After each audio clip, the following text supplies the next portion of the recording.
I hope you are well. So in this video we will discuss about bryophytes. Okay. So bryophytes are nothing but they are the non-vascular terrestrial plants of moist habitats in which a multicellular diploid sporophyte lives as a parasite on an independent multicellular haploid gametophyte. They are the non-vascular terrestrial plants, means they don't have any xylem and phloem. So xylem and phloem are absent. Okay. And next we will discuss about the main characteristics of bryophytes. So first is that they are found commonly in damp, humid and shaded localities. Okay. Second is the plants are small. They seldom attain great length or height. Maximum छोटा ही small size के plants होते हैं, ठीक है, bryophytes. Then third one is they are also called amphibians of the plant kingdom because these plants can live in soil but are dependent on water for sexual reproduction. Okay, तो हम इनको amphibians भी बोलते हैं plant kingdom. Okay, they are known as the amphibians of the plant kingdom. Okay, because these plants can live in soil. Yeah, this point is very much important and I mean in जितने भी सारे competitive exam है सब में ये most of the time bryophyte से ये पूछा जाता है because what is the amphibian which groups are known as the amphibians of the plant kingdom. So your answer will be bryophytes. Okay, so next is the gametophyte of bryophyte consist, ये सब example है, देखिए Marchantia. Okay, and yeah, these are the sex organs. Okay, archegoniaphore और antheridiophore जो भी है, ठीक है. नेक्स्ट है, next move on to the next characteristics is yes, that is about the gametophyte. Okay, so the wait yeah, so the gametophyte or bryophyte consists of multicellular sex organs. The male sex organ is known as antheridium and the female sex organ is flask shaped and is called archegonium.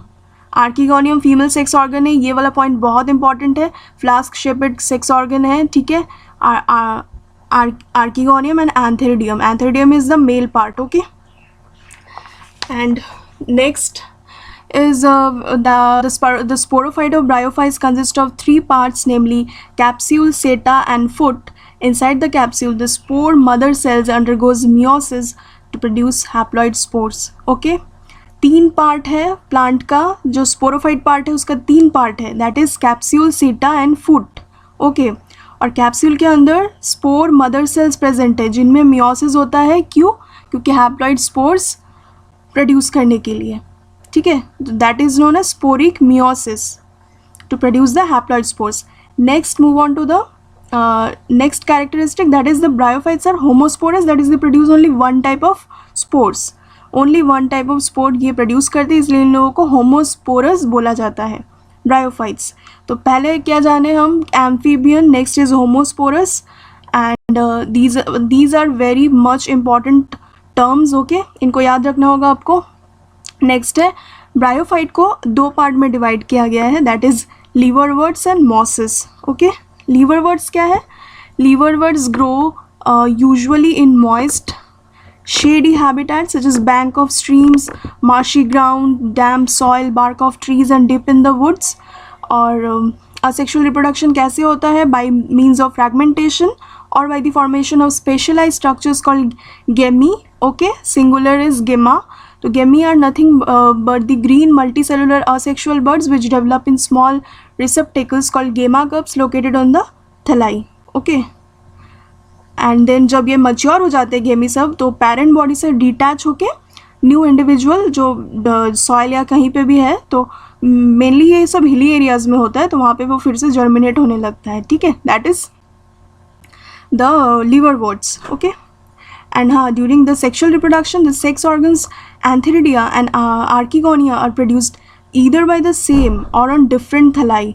In Markantia, sex organs are present on stalked receptacles. The male sex organs are present on antheridiophore and female sex organs are born on the archegoniophore. ठीक है, जो ये वाला diagram given है, पहला जो हम first में एकदम डिस्कस किए, archegoniophore and antheridiophore, ये बहुत इंपॉर्टेंट है. या this is Markantia. Okay, and Markantia is nothing but a liverwort. So if anyone ask you about the example of liverwort, your answer will be Mercantia. Okay, this is the female thallus. Thallus means nothing, the body. Okay, this is the female thallus is the archegoniophore, first one, and second one is antheridophore, that is a male thallus. Thallus means nothing but the body of the plant. Okay, so next we have mosses, right? After liverworts का female कोई sex organ पूछे तो या sports का पूछे क्या होगा? Asexual reproduction होता है फ्रैगमेंटेशन से और गेमी, ठीक है, गेमी याद रखना है. Then mosses we have in so या mosses are nothing but also one type of bryophytes. Okay, yeah, and the predominant stage of the life cycle of a moss is the gametophyte, which consists of protonoma and leafy stages. Okay, and the plant body is a leafy gametophyte which is multicellular and branched rhizoids.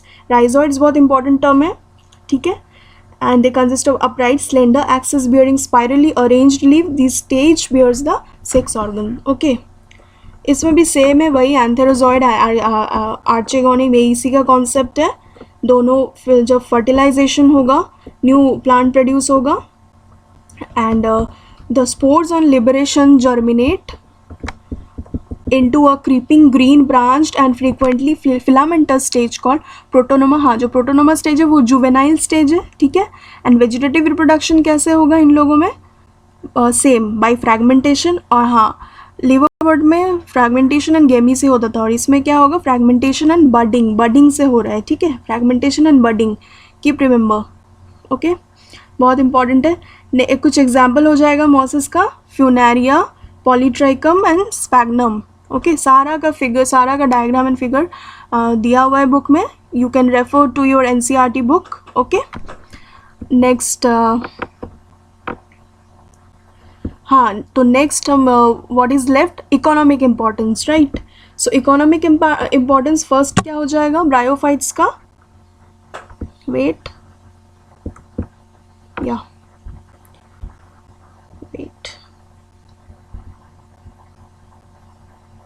हाँ, economic importance first हो जाएगा. They help in prevention of soil erosion. Soil erosion को कम करता है. कैसे? क्योंकि specially जो mosses रहता है they form dense mats over the soil. Mat बना देता है सॉइल में, जो कि सॉइल इरोशन हो जब जब रेनफॉल होता है, ड्यूरिंग रेनफॉल, तो it will prevent soil erosion. Okay, next is soil formation. First is prevention of soil erosion. Economic importance, I'm talking about economic importance. Then second one is soil formation. Mosses are an important link in plant succession on rocky areas. They take part in building soil in rock crevices found by lichens. Growth of sphagnum ultimately fills ponds and lakes with soil. Okay, तो एक बहुत ज़्यादा important link है in plant succession on Rocky areas में. क्या बना, किस में हेल्प कर रहा है? सॉइल फॉर्मेशन में, सॉइल बनने में, ठीक है. Next is water retention. एक इरोशन क्या क्या डिस्कस किया? Erosion, prevention of soil erosion. Next is soil formation, help in soil formation, ठीक है. Next is water retention. So जो ड्राई स्पैग्नम होते हैं they has a great water absorbing capacity, ठीक है. बहुत ज़्यादा वाटर अपने आप में वो रिटेन कर सकते हैं. तो इसी प्रॉपर्टी को गार्डनर लोग प्लांट को कट करने में और सीडलिंग को रखने में ड्यूरिंग मॉइस्ट सीज़न, और ट्रांसपोर्टेशन एंड प्रोपागेशन, ये सब मतलब ये सब प्रॉपर्टी के चलते स्पैग्नम को बहुत ज़्यादा यूज़ किया जाता है, ठीक है. So dry sphagnum moss was used in place of absorbent cotton, so it is also called cotton moss. Okay, dry sphagnum को कॉटन मॉस के नाम से जाना जाता है, ठीक है. नेक्स्ट है पीट फॉर्मेशन में भी हेल्प करेगा, ठीक है. Sphagnum often grows in acidic marches.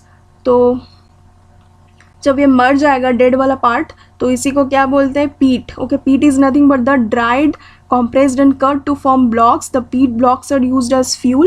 Peat is also good manure. It overcomes soil alkalinity and increases its water retention as well as aeration. Okay, so and other uses is its rocky and ice cold areas.